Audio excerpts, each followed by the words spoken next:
as was done last time.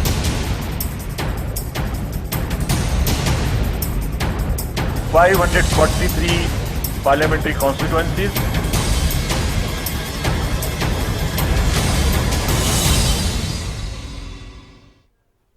नमस्कार, Haryana news देख रहे हैं आप और मैं हूं आपके साथ ज्योति सांगवान। जी हां, शंखनाद हो गया कि चुनावी शंखनाद हो गया कि चुनाव आयोग की ओर से लोकसभा चुनाव को लेकर चुनावी तारीखों का ऐलान कर दिया गया कि तो लोकसभा चुनाव की तारीखों का ऐलान हो गया कि इस बार भी 7 चरणों में लोकसभा चुनाव होने जा रहे हैं। हरियाणा की बात करें तो छठे चरण में हरियाणा की सभी 10 सीटों के लिए सिंगल फेज में चुनाव होगा।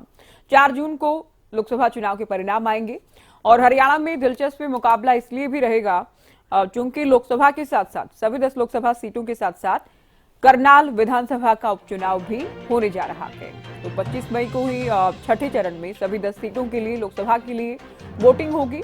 तो करनाल हलके के लिए उपचुनाव भी होने वाला है, क्योंकि पूर्व मुख्यमंत्री की ओर से करनाल विधानसभा से इस्तीफा दिया गया और मुख्यमंत्री नायब सिंह सैनी उपचुनाव लड़ने वाले हैं। 19 अप्रैल से आगाज, 26 अप्रैल को दूसरा चरण, 7 मई, 13 मई, 20 मई, 25 मई और उसके बाद 7वां और अंतिम चरण 1 जून को होगा। 4 जून को मतगणना होने के बाद जाहिर है चुनाव परिणाम भी आएंगे। तो सभी दल अपने अपनी जीत के दावे कर रहे हैं। अलग अलग राज्यों की बात करें तो उम्मीदवारों को लेकर मंथन किया जा रहा है, लिस्ट जारी की जा रही है। तो पहले चरण में कहां कहां कितनी सीटों पर चुनाव है वो भी हम आपको दिखा रहे हैं। 19 अप्रैल को 21 राज्यों के 102 सीटें हैं। अलग अलग राज्यों की जो सीटें हैं वो साथ साथ जैसे हम चर्चा करेंगे, इस दौरान आप चलाते रहिएगा बीच में। तो ग्राफिक्स हम दिखा रहे हैं। तो बड़ी खबर आज की ये कि शंखनाद हो गया है और बीजेपी 370 प्लस, एनडीए 400 पार का दावा है। इंडिया गठबंधन दावा कर रहा है कि बीजेपी को सत्ता से बाहर किया जाएगा। हालांकि सीट शेयरिंग को लेकर अलग अलग राज्यों में साथ लड़ने को लेकर स्थिति अब भी पूरी तरह से साफ नहीं हो पाई है। चलिए चर्चा हम करने वाले हैं कुछ खास मेहमानों के साथ। बीजेपी से हमारे साथ जुड़ गई है नेहा धवन, साथ ही बजरंग दास गर्ग हमारे साथ प्रवक्ता कांग्रेस जुड़ गए हैं चर्चा में। विजेंद्र रेड्डू इनेलो का पक्ष रखेंगे डिबेट में और साथ ही नवीन दुबलधन प्रवक्ता आम आदमी पार्टी भी चर्चा में जुड़ गए हैं। बहुत स्वागत है आप सभी का। शुरुआत नेहा जी आपसे। चूंकि लोकसभा चुनाव की तारीखों का ऐलान हो गया है, हरियाणा को लेकर ही हम बात करने वाले हैं। आप लोग भी कह रहे हैं कि हम 10 की 10 सीटें जीतेंगे, दूसरे दलों का भी दावा है। आज हुड्डा साहब की ओर से भी कहा गया कि इंडिया गठबंधन हरियाणा में 10 सीटें जीतने वाला है, क्या कहेंगे? देखिए, हम जो बात कर रहे हैं ज्योति जी, 10 की 10 लोकसभा सीट जो है वो भारतीय जनता पार्टी के खाते में हरियाणा की जनता डालने वाली है। ये कोई अतिशयोक्ति नहीं होगा, क्योंकि अभी भी 10 की 10 लोकसभा सीट जो है 2019 में जो चुनाव हुए थे वो जनता ने हरियाणा की भारतीय जनता पार्टी की झोली में डाली थी। और हमने जो लगभग पिछले 10 वर्षों में केंद्र में माननीय नरेंद्र मोदी जी ने जो सरकार चलाई है, जो जन कल्याणकारी नीतियों पर आधारित और दलित, दबले कुचले वर्ग के लिए और गरीब जो जनता है उनके लिए अंत्योदय के भाव के साथ जो योजनाएं चलाई, जिनका लाभ जनता को मिला और जो मोदी जी की गारंटी अन्य राज्यों में भी चली, देश भर की जनता उस गारंटी पर अपना विश्वास जताते हुए हम उसी विश्वास के साथ ये बात बोल रहे हैं कि जैसे पिछली बार लोकसभा के 10 की 10 सीटें जो हमने लोगों के माध्यम से, चुनाव के माध्यम से हमें जितवाई गई, उसी तरह से भारतीय जनता पार्टी इस बार भी 10 की 10 लोकसभा सीट जीत कर जाएगी। पिछली बार 2019 में vote percentage Bharatiya Janata party को जो मिला वो हरियाणा प्रांत में 58.02% था। और ज्योति जी, मैं पूरे विश्वास के साथ अपने हरियाणा प्रदेश की जनता पर विश्वास करते हुए ये बात कहने जा रही हूं आज मीडिया के माध्यम से कि इस बार जो है वो वोट परसेंटेज 58.02% से भी आपको बढ़त दिखेगी, क्योंकि नरेंद्र मोदी जी पर विश्वास, नरेंद्र मोदी जी से प्रेम और नरेंद्र मोदी जी के प्रति सम्मान आज हरियाणा प्रांत में पहले से और ज्यादा बढ़ा है। और आज हमारे प्रांत की जो जनता है वो नरेंद्र मोदी को तीसरी बार भी देश की कमान सौंपना चाहती है। ये हर एक व्यक्ति के मन की बात है। तो केवल मोदी जी के नाम पर चुनाव लड़ रहे हैं आप लोग? केवल मोदी जी के नाम पर चुनाव लड़ेंगे या उम्मीदवारों के चेहरों पर भी वोट मांगेंगे?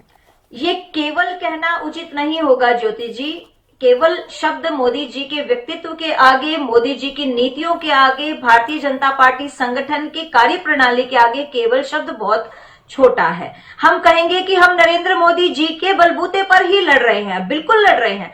मैं चैलेंज के साथ कहती हूं कि अगर किसी और पार्टी के पास इतना विशाल व्यक्तित्व का धनी और भारत को 2047 के विकसित भारत बनाने का लक्ष्य रखने वाला कोई अगर नेता है, तो वो विपक्षी दल सामने लाए और उनके बलबूते पर लड़ाई लड़े, उनके बलबूते पर चुनाव लड़े। लेकिन किसी ये बात तो है कि आप लोगों के पास ऐसा नहीं मिलेगा। ठीक है, पूरे देश के लिहाज से हम बात करें तो एक बड़े चेहरे का अभाव तो है विपक्ष के पास, कांग्रेस के पास भी।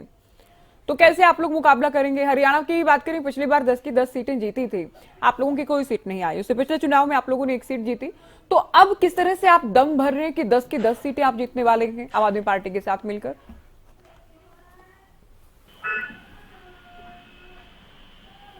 आवाज नहीं आ रही आपकी बजरंग जी। आपके पास जी बोलिए। ज्योति जी बोलिए।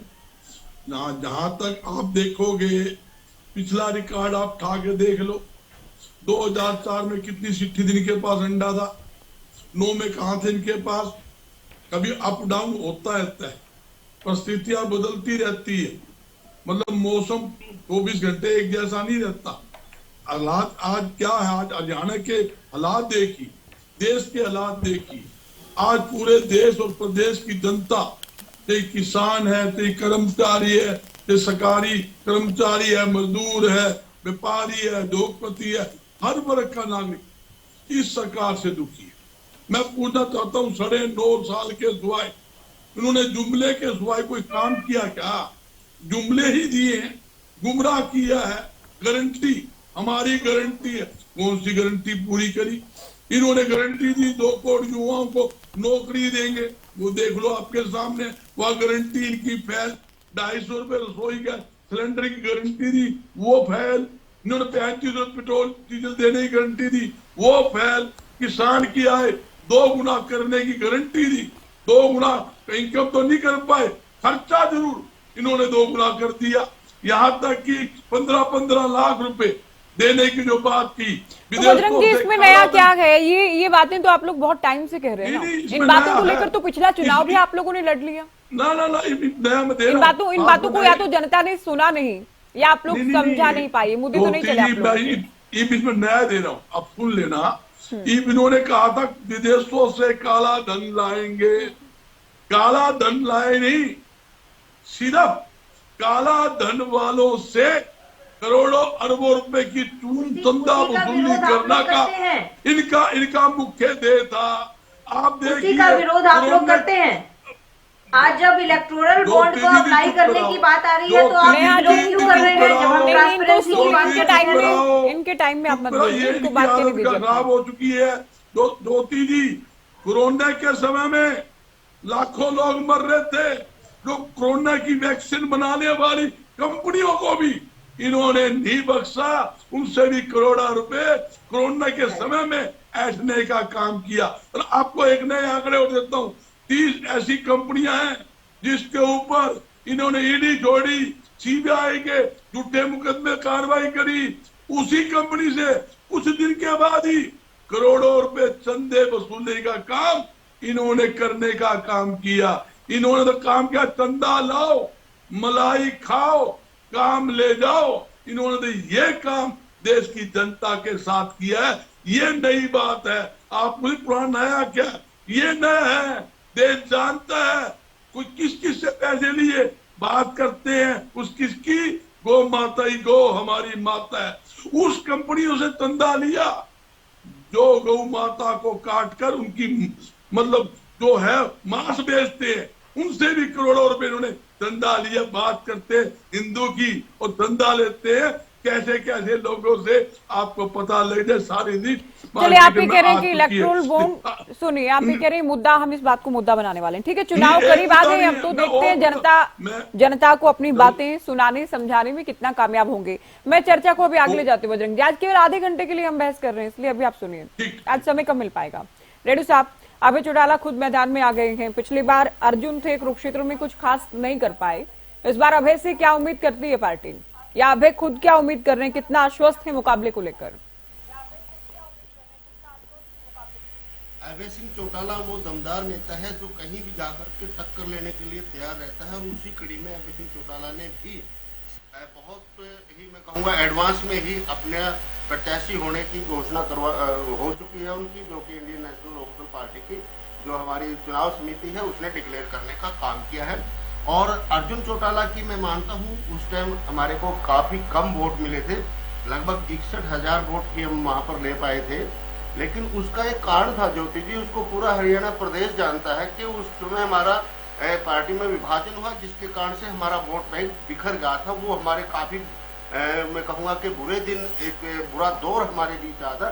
लेकिन यदि आप उससे पहले की बात करें ज्योति जी, 2014 में बलबीर सिंह सैनी ने वहां से इलेक्शन लड़ा था, और वो बलबीर सिंह सैनी को लगभग 26% वोट मिले थे, 2,88,000 के आसपास वोट बलबीर सिंह सैनी को मिले थे, और हम रनर अप रहे थे। कांग्रेस से ज्यादा वोट थे ज्योति जी हमारे वहां पर 2014 में, आपके पास तो आंकड़ा होगा, जरूर आपने देखा भी होगा। और इसी प्रकार से 2009 में भी लगभग हमारे को 32% वोट, यानी कि 2,80,000 के आसपास वोट उस टाइम भी हमारे को वहां पर मिले थे। इंडियन नेशनल लोकदल पार्टी का कुरुक्षेत्र बहुत मजबूत गढ़ रहा है। पार्टी बिखराव के कारण जरूर हमारे को 2019 में नुकसान हुआ, लेकिन अब वो हमारा वोट बैंक दोबारा से इंडियन नेशनल लोकदल पार्टी में आ चुका है, और अभय सिंह चौटाला कुरुक्षेत्र की सीट को गारंटीड जीतेंगे। और क्यों जीतेंगे ये भी मैं आपको बता दूं, आपने कंसंट्रेशन कुरुक्षेत्र के ऊपर लाए हो आप मेरा, देखिए वहां पर आम आदमी पार्टी के कैंडिडेट हैं। आम आदमी पार्टी के कैंडिडेट का प्रचार करने के लिए वो व्यक्ति आए हैं, उनकी सभा जो ज्वाइंट मीटिंग हुई इंडिया की, उसमें भगवत मान को वहां पर उसमें बिठाते हैं मीटिंग में, जो वो भगवत मान जो हरियाणा प्रदेश के हकों को मार करके बैठा है, वो भगवत मान जो कि पानी पी करके हरियाणा को कोसने का काम करता, वो हरियाणा को सेक्रेटरीट तक बनाने के लिए कहता कि हम चंडीगढ़ में नहीं बनाने देंगे, और SYL के पानी का बूंद हम इसको नहीं देंगे। क्या हरियाणा प्रदेश की जनता इस कष्ट को, इस दुख को, इस अपमान को भूल सकती है कि किस प्रकार से सुप्रीम कोर्ट के द्वारा दिए गए फैसले को भी पंजाब की सरकार कहती है कि हम इनका हक इनको नहीं देंगे। दूसरी तरफ अभय सिंह जी चौटाला एक ऐसे नेता है जिन्होंने SYL के ऊपर पूरे हरियाणा प्रदेश में आंदोलन चलाया, पंजाब के रास्ते रोके, जेल भरो आंदोलन चलाया, जेलों में भी गए। दूसरी तरफ एक ऐसा नेता वहां पर चुनाव लड़ने के लिए गया हुआ है, एक ऐसा नेता गया हुआ है जो कि किसान आंदोलन में अपने संवैधानिक पद को भी त्याग करके किसानों के बीच में बैठ करके उनकी मदद करने का काम करता है, उनके साथ खड़े होने का काम करता है। उसकी इससे भी आगे बढ़ करके हरियाणा प्रदेश की सरकार को दोबारा से बाई इलेक्शन में वो जो है ना वहां पर सरकार को घुटने के बल चलाने का काम करता है। ऐसा नेता अभय सिंह चौटाला नहीं, ये तो अभय अकेले एकमात्र विधायक तो थे, अभी एकमात्र विधायक आपकी पार्टी के, जो बाई इलेक्शन में भी जिनका मार्जिन कम हो गया था। मैं बार बार कहती हूँ, आप लोगों को बार बार इस बात से आपत्ति रहती है, उन्हीं को आप सांसद के तौर पर मैदान में उतारने वाले हैं अभी। तो बाकी 9 सीटों का क्या, वहां मजबूत उम्मीदवार होंगे? अभय को आप लोग मानकर चल रहे हैं कि हमारे सबसे बड़े नेता हैं, बड़ा चेहरा हैं। बिल्कुल बिल्कुल बिल्कुल हरियाणा प्रदेश में इंडियन नेशनल लोकदल पार्टी बड़ी मजबूती के साथ 10 की 10 सीटों पर चुनाव लड़ने जा रही है, और देखना परिणाम आने के बाद आप खुद हैरान होंगी कि किस प्रकार से इंडियन नेशनल लोकदल पार्टी ने मजबूती दिखाने का। चलिए आप लोग बने रहिए हमारे साथ। सीएम ने चुनाव की तारीखों के ऐलान को लेकर सीएम नायब सिंह सैनी ने क्या कुछ कहा है वो हम आपको सुनवाते हैं। रेड्डी साहब कुछ बचा के कहने को तो अभी आएंगे आपके पास, पहले सीएम साहब को सुन लेते हैं। PCR। मेरे प्यारे हरियाणा वासियों, विश्व के सबसे बड़े लोकतंत्र में आज आम चुनावों की घोषणा की गई है। मैं सबसे बड़े लोकतांत्रिक चुनाव व्यवस्थित तरीके से कराने के लिए चुनाव आयोग को अग्रिम बधाई देता हूं। इसके साथ ही मेरी ये उम्मीद भी है कि देश को और तेजी से विकास और समृद्धि के पथ पर ले जाने में ये आम चुनाव महत्वपूर्ण भूमिका निभाएंगे। मैं सबसे पहले तो प्रदेशवासियों से अपील करता हूं कि विकसित भारत और मजबूत भारत के निर्माण के लिए इस लोकतांत्रिक पर्व में हिस्सा लेकर और ज्यादा से ज्यादा वोट कर अपनी भागीदारी सुनिश्चित करें। प्रधानमंत्री नरेंद्र मोदी के नेतृत्व में देश में पिछले 10 साल से एक मजबूत और स्थिर सरकार बनी है। आज पूरे विश्व में भारत आर्थिक, सामरिक और सामाजिक शक्ति के रूप में उभरा है। देश में जो मूलभूत बदलाव का वादा 2014 में किया गया था, वो सभी वायदे पिछले 10 साल में पूरे हुए हैं। जैसे धारा 370 हटना, राम मंदिर का भव्य निर्माण और ट्रिपल तलाक जैसे मसले केंद्र सरकार के नेतृत्व में हल किए गए हैं। मुझे उम्मीद है कि प्रधानमंत्री नरेंद्र मोदी द्वारा किए गए जनहित के कार्यों और हमारे बहुत ही सम्मानीय पूर्व मुख्यमंत्री मनोहर लाल जी द्वारा हरियाणा में जिस तरह से प्रदेश सरकार चलाई गई, उसके आधार पर मैं अपील करता हूं कि हरियाणा की 10 में से 10 सीटें जीतकर भारतीय जनता पार्टी 370 सीटें और एनडीए को 400 पार लेकर जाने में आप अपनी सशक्त भूमिका निभाएंगे। तो हरियाणा के सीएम को आपने सुना और इनके जो बयान है इस बाइट से ये क्लियर हो रहा है आम आदमी पार्टी का। हम रुख करते हैं कि मुद्दे क्या रहने वाले बीजेपी के। नवीन जी, 370 की बात करें, राम मंदिर की बात करें या उससे पहले 3 तलाक की बात करें, ये वो मुद्दे हैं जिनको लेकर बीजेपी जनता के बीच जा रही है। 370 पार जीतने का दावा कर रही है। एनडीए की बात करें तो 400 पार का आंकड़ा। ज्योति जी, आपने सुना मुख्यमंत्री जी कह रहे थे 370 और राम मंदिर। इन्होंने राम मंदिर 370 से क्या जनता की समस्याओं का हल हो जाएगा? मोदी जी जब सत्ता में आए तो उन्होंने वादे किए थे, काला धन लेके आऊंगा, 15 लाख हर व्यक्ति को दूंगा, नोटबंदी की। नहीं मुद्दे, लेकिन नहीं, ये करोड़ों लोगों की भावनाओं से जुड़े मुद्दे हैं। इन मुद्दों को कम तो नहीं आंका जा सकता नवीन जी। नहीं, ये करोड़ों लोगों की भावनाओं से जुड़े मुद्दे हैं। भावनाओं से क्या आम आदमी के आप जो उसको मूलभूत सुविधा है उससे खिलवाड़ी करोगे भावनाओं के नाम पर? आप ये बताइए गरीब को क्या नहीं चाहिए? आज देश में महंगाई कितनी है? आप डॉलर को रुपए के बराबर करने वाले थे, आज वो कहाँ हुआ? आप गंगा को साफ करने वाले तो कहाँ सफाई हुई गंगा की? आपने नोटबंदी के नाम पे इतने पीएम केयर फंड लिया, आपने इलेक्ट्रोल बोर्ड के नाम पे क्या खेल खेला? जनता देख रही है, जनता जान चुकी है आपकी हकीकत। जो जैसे आप गो व्यापारियों, जैसे गो मांस का व्यापार करने वाली कंपनियों से आपने करोड़ों रुपए चंदा लिया, आज आपने बेनामी कंपनियां जितनी भी जिनको कोई जानता तक नहीं, जिनकी 1-1 करोड़ रुपए की सालाना टर्नओवर उनसे लाखों करोड़ों रुपए आपने चंदा वसूल किया, उसका जवाब कौन देगा? ये तो एक खुला है। अभी पीएम केयर फंड में कितना फंड आया है उसको लेके आप बता नहीं रहे। और आज मैं एक वो देख रहे थे, अभी थोड़ी कल इन्होंने एक उद्घाटन किया, उसका आपने बैनर नहीं देखा हरियाणा के अंदर क्या लगा हुआ था? आप बैनर के अंदर देखिए क्या लिखा हुआ था। पूर्व मुख्यमंत्री मनोहर लाल जी के सानिध्य में मुख्यमंत्री नारायण सैनी जी उद्घाटन कर रहे हैं। तो एक बात बताइए, जब इनको पूर्व मुख्यमंत्री के सानिध्य में ही करना था तो क्यों इसको मुख्यमंत्री बनाया? वो मैं आपकी पार्टी से जुड़े मुद्दे भी बता दीजिए ना। अब तक आप लोग कोई कमाल नहीं कर पाए, अब कांग्रेस के साथ मिलकर आप लोग क्या उम्मीद कर रहे हैं? कुरुक्षेत्र में क्या कमाल कर पाएंगे? हरियाणा में ओबीसी वोटर्स के लिए इन्होंने ये किया है। अभी मैं कुछ देर पहले इन लोक प्रवक्ता को भी सुन रहा था, इन लोक प्रवक्ता बड़े बातें कर रहे थे। आज उनके पास क्या है? अपनी सीट बचानी भारी हो रही है, वो बात सपने देख रहे हैं पूरे हरियाणा की। आप किस प्रकार की व्यवस्था दे रहे हैं? आप एक बात बताइए, आपने किया क्या? जब आपकी सरकारें थी, आप बीजेपी के साथ गठबंधन में रहे हो, आप लोगों ने कहां तक आपने नहरें खुदवा दी? आपने किया क्या कार्रवाई की पानी लेके आने के लिए? आज अरविंद केजरीवाल जी ने आप लोगों को कितनी बार बोला कि आप आइए बैठिए? नहीं, ये तो कहते क्या मुद्दा तो एसवाई का मुद्दा तो नवीन जी आप भी हरियाणा से ही हैं। सुनिए, आप भी हरियाणा से ही, आपको पता ही होगा जल युद्ध भी चलाए गए हरियाणा में। पानी को लेकर तो भले चुनाव के आसपास किया गया हो, हरियाणा में तो खूब उठाया गया ये मुद्दा राजनीतिक दलों की ओर से। चुनावी फायदा दिखता है तब ये लोग तो आप लोगों को भी तो चुनावी फायदा देख रहे हैं ना। पंजाब में मान साहब इनकार कर रहे हैं, हरियाणा को पानी नहीं देंगे, नहर का निर्माण भी नहीं होने देंगे, अदालत का कहा भी नहीं मानेंगे, किसी की नहीं सुनेंगे। तो आप लोग क्या देख रहे हैं? चुनावी फायदा नहीं देख रहे हैं फिर? पिछले दिनों बरसात हुई, बाढ़ आई, उस वक्त कहते हैं कि अब जो ज्यादा पानी है वो ले जाए हरियाणा। मुझे अपनी बात रखने दीजिए। तो आप अपनी बात रख रहे हैं तो इन बातों को ध्यान में रखें जो पंजाब में आपकी सरकार कह रही है। केंद्र सरकार का काम है, केंद्र सरकार का काम था सुप्रीम कोर्ट की गाइडलाइन के को पालन करना। आज केंद्र सरकार क्या कर रही है? केंद्र सरकार सोई हुई है, केवल पानी का मुद्दा तब लेके आते जब इलेक्शन आता है, उससे पहले ये शांत हो जाते हैं। जब इन्होंने केवल कुछ मुद्दे, जैसे जिस प्रकार से ये काला धन लेके आने वाले थे, काला धन आज इन्होंने अपने खातों में जमा करा लिया इलेक्ट्रॉनिक बॉन्ड के माध्यम से, तो वो काला धन का है, आज इन्होंने बांटा क्यों नहीं पब्लिक के अंदर? चलिए मैं अभी चर्चा को आगे ले जाते हैं। ऐसा नहीं कि एसवाइल का मुद्दा जब से अदालत का फैसला आया है ना, तब से हरियाणा हर साल बजट रख रहा है एसवाइल नहर के निर्माण को लेकर। बहुत बार बैठक हो चुकी है। हरियाणा तो ये भी कह रहा है, हरियाणा के पूर्व मुख्यमंत्री मनोहर लाल मुख्यमंत्री रहते हुए कहते रहे कि आप पानी दे ना दें इस पर बाद में बात हो जाएगी, नहर निर्माण तो करें, उसमें भी पंजाब की जिद है।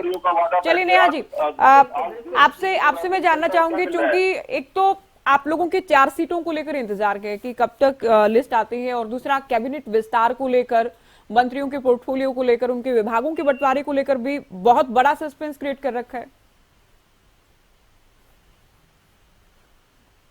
देखिए ज्योति जी, हर जो काम है उसको समय लगता है।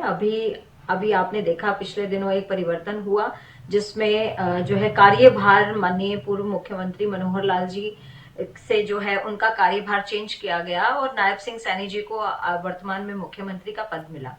तो अभी इसके बाद जो आगे 4 और लोकसभा सीटों पर प्रत्याशी की घोषणा होनी बाकी है और मंत्रिमंडल का जो विस्तार है वो उस पे शीर्ष नेतृत्व के साथ, आप भी जानते हैं, पूर्व मुख्यमंत्री जी भी और वर्तमान मुख्यमंत्री जी भी जो बैठक है उनकी हो चुकी है और जो भी फैसला होगा जल्दी ही आप सबके समक्ष आएगा, क्योंकि हम लोग तो बहुत ही अपनी सही रफ्तार से आगे बढ़ रहे हैं। चाहे वो अपने कितने भी काम हमने किए हों, चाहे वो सरकार के काम थे और चाहे संगठन की दृष्टि से जो काम थे, उस पे हमने अपनी पकड़ जो है बनाई हुई है और वो हम अपनी चाल से चल रहे हैं।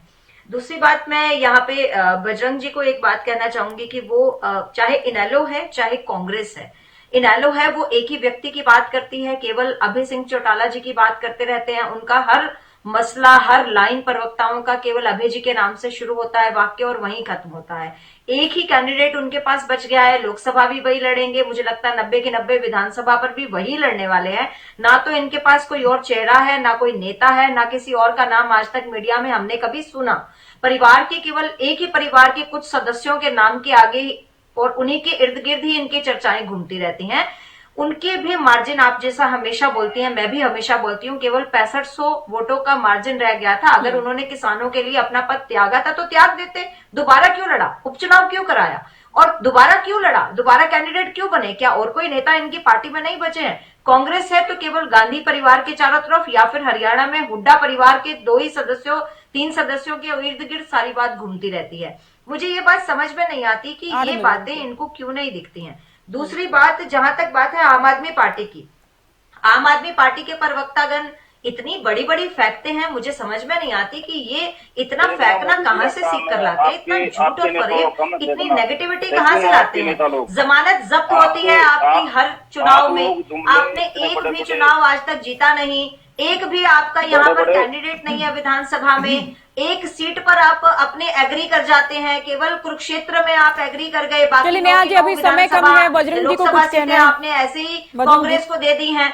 तो मुझे ये लगता है कि आप लोगों को थोड़ा सहज हो जाना चाहिए और थोड़ा अपने जो है अपने ऊपर भी ध्यान देना चाहिए। जब हम एक ठीक है नेहा जी, अभी आप रुकिए, हमारी बात भी कह चुके हैं, सभी दलों को लेकर भी आपने बात कर ली, उनको पूरा नहीं कर पाए। रुकिए नवीन जी, आपको समय दिया जाएगा। अभी आप सुनिए, तो आप सुनिए नवीन जी। बजरंग जी आप बोलिए। ज्योति जी, कांग्रेस पार्टी पूरी तरह से लोकसभा चुनाव के लिए तैयार खड़ी है। हमें तो ये उम्मीद थी कि प्रथम चरण में, सेकंड चरण के अंदर हरियाणा के अंदर चुनाव होंगे, मगर 2 महीने 10 दिन का समय पड़ा है, बहुत लंबा समय है। मैं बताना चाहता हूं, जिस प्रकार आपने जिक्र किया भी भारतीय जनता पार्टी के अनिल विज के बारे में, अनिल विज तो उनकी जो विधायक दल की मीटिंग थी, वो मीटिंग की छोड़, मैंने नहीं किया, पूछा था, मैं बता रहा हूँ आपको करना, आप कर लीजिए, मेरा नाम क्यों ले रहे हैं? मेरा नाम ले लो, गलती मेरे लगी हो गई। मैं ये बताना चाहता हूँ, सबसे ज्यादा फूट अगर किसी पार्टी में, वो भारतीय जनता पार्टी में है। अनिल विज जी विधायक दल की मीटिंग छोड़कर भाग गए थे, पीछे नेता उनको पकड़ने के लिए आ जाओ मनाने के लिए गए। दूसरी बात, जहां तक कि मंत्रिमंडल का विस्तार, कल से चर्चा थी, ये विस्तार होगा, सुबह 11 बजे से मैं रख दिया भाई फलाने लेंगे, देर का सुनिए नेहा जी, आप सुन लीजिए, सुनने का मादा रखो। देखिए आपके सामने क्या हुआ, राविंदर जी कहते हैं मेरे कारण सरकार आई है, 2 मंत्री मेरे बनने चाहिए। आजाद कहते हैं हमारे समर्थन से सरकार चल रही है, हमें मंत्री बनाया जाए। फूट तो इनके अंदर है। आप देखिए, जहाँ मनोहर लाल जी मुख्यमंत्री थे, करनाल के अंदर जब ब्राह्मण सम्मेलन हो रहा था, वहां अरविंद शर्मा ने खुला कहा था, भाई 8 साल हो गए मनोहर लाल जी ने मुख्यमंत्री बने, हमें मुख्यमंत्री बनने का मौका मिलना चाहिए, हमें मुख्यमंत्री ब्राह्मण को मुख्यमंत्री बनाए। फूट किसके अंदर? फूट तो इनके अंदर है। कांग्रेस एकजुट है, इंडिया गठबंधन मजबूती से हरियाणा में लड़ेगा, देश में लड़ेगा। चलिए, अरविंद शर्मा ने कहा कि ब्राह्मण को भी आने वाले दिनों में मौका मिलना चाहिए। आप ये कह रहे हैं कि अभी तो बहुत टाइम है। बजरंग जी, ऐसा तो नहीं कि अभी तो पहले ही आप लोगों की लिस्ट में एक भी नाम सामने नहीं आया गया, अब आप लोग ये सोचकर बैठ जाएंगे कि छठे चरण में चुनाव है, अभी आराम से लिस्ट जारी करेंगे। 2 महीने 10 दिन पड़े, हमारे तो परसों ही मीटिंग है, परसों आपको रिजल्ट मिल जाएगा। हमारे पैनल तैयार ज्योति जी हो चुके हैं, 6 नाम के सिंगल, एक नाम के 6 पैनल कंप्लीट हो चुके हैं। 2-3 नाम है, उसमें 2-2 नाम के हैं। चलिए, परसों की आप कह रहे हैं, परसों भी साथ ही होंगे, आप डिबेट में करेंगे चर्चा। रेडू साहब, आप बोलिए अंतिम कमेंट आपको। नेहा जी ने ये कहा है कि अभय कोई विधायक के लिए चुनाव लड़ा रहे हैं, अभय कोई लोकसभा के लिए लड़ा रहे हैं, हर जगह अभय चौटाला को आगे कर रही है आपकी पार्टी। हम तो अभय को लड़वा रहे हैं, और ये तो मुख्यमंत्री का इस्तीफा लेकर के मुख्यमंत्री को सांसद का इलेक्शन लड़वाने जा रहे हैं। और मनोहर लाल जी को इस्तीफा लिया, उनको मुख्यमंत्री पद से हटाया गया, और फिर उसका एमपी का इलेक्शन लड़वाने जा रहे हैं। और इन्होंने कहा कि इनके पास एक ही चेहरा है। हम तो जो है ना, चौधरी ओम प्रकाश चौटाला और अभय सिंह के चेहरे के ऊपर हमारी पार्टी कार्य कर रही है, और ताऊ देवीलाल की नीतियों को आगे बढ़ाने का काम कर रही है। और अभय सिंह चौटाला तो हरियाणा, फिर आपको नरेंद्र मोदी जी के चेहरे पे हम चुनाव लड़ते हैं तो आपत्ति क्यों होती है? हम भी नरेंद्र मोदी जी का चेहरा आगे रख के चुनाव लड़ेंगे, फिर इसमें आपत्ति क्यों? और वो भी हरियाणा प्रदेश का नहीं है। आप तो गुजरात के चेहरे पर इलेक्शन लड़ रहे हो, आप तो हरियाणा के चेहरे पर अपनी पार्टी को आगे बढ़ाने का काम कर रहे हैं। प्रदेश के लोगों को भ्रमित करने का काम कर रही है। गुजरात का चेहरा भला या हरियाणा प्रदेश का चेहरा भला? तो गुजरात वाले से तो हरियाणा प्रदेश का चेहरा कई गुना फिर भी तो पीएम है, वो तो पीएम है, पार्टी के सबसे बड़े नेता है। दूसरी बात, हमारे देश के भी बड़े नेता है। आम आदमी पार्टी के साथी ने कहा कि उनको सिरसा से लड़ना चाहिए था इलेक्शन। अभय सिंह को वो कुरुक्षेत्र में क्यों आ गए? अरे मेरे भाई, सिरसा रिजर्व सीट है, वहां से अभय सिंह नहीं लड़ सकते। और आगे मैं बता दूं, अभय सिंह चौटाला पहले 2004 में यहाँ कुरुक्षेत्र से चुनाव लड़ चुके हैं। 2019 में करण सिंह चौटाला ने इलेक्शन लड़ाया, तो वो हमारे लिए कोई नया क्षेत्र नहीं है। इंडियन नेशनल लोकदल पार्टी की पुरानी सिरसा से अभय नहीं लड़ सकते, सिरसा आरक्षित सीट है। आप उनके लिए काम करते। चलिए, मैं नवीन जी से अंतिम कमेंट ले रहे हैं चर्चा का। रेड्डी साहब, बहुत कम टाइम अभी बचा है, नवीन जी आप बोलिए। ज्योति जी, आपने देखा हरियाणा के अंदर अचानक से सीएम को बदल दिया गया केवल ओबीसी वोटों के लिए। ओबीसी वोटों के लिए हरियाणा के अंदर डबल एजेंडा है बीजेपी सरकार का। आप तो स्टेट प्रेसिडेंट भी थे, अगर केवल ओबीसी की बात है तो नायब सैनिक सांसद भी थे, बीजेपी की राज्य इकाई के अध्यक्ष भी थे। वोट लेने के लिए केवल सीएम चेहरा बनाया, सीएम चेहरा नाम मात्र के लिए बनाया इन्होंने कि भाई वोट बटोर लेंगे, वोट बटोर के हम इधर उधर हो जाएंगे। और दूसरी बातें क्या है, आप देखिए, बिल्ली खंभा नोचे वाली बात लगती है मुझे।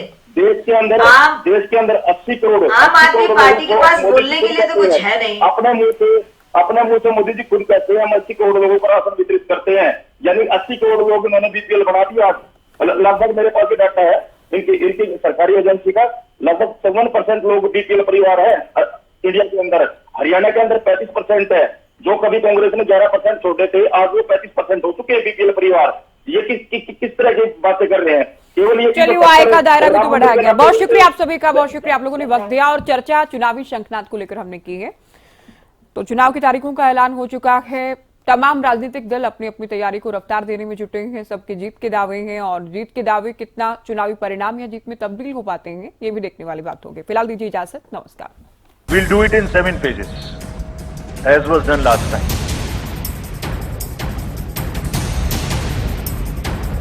543 parliamentary constituencies,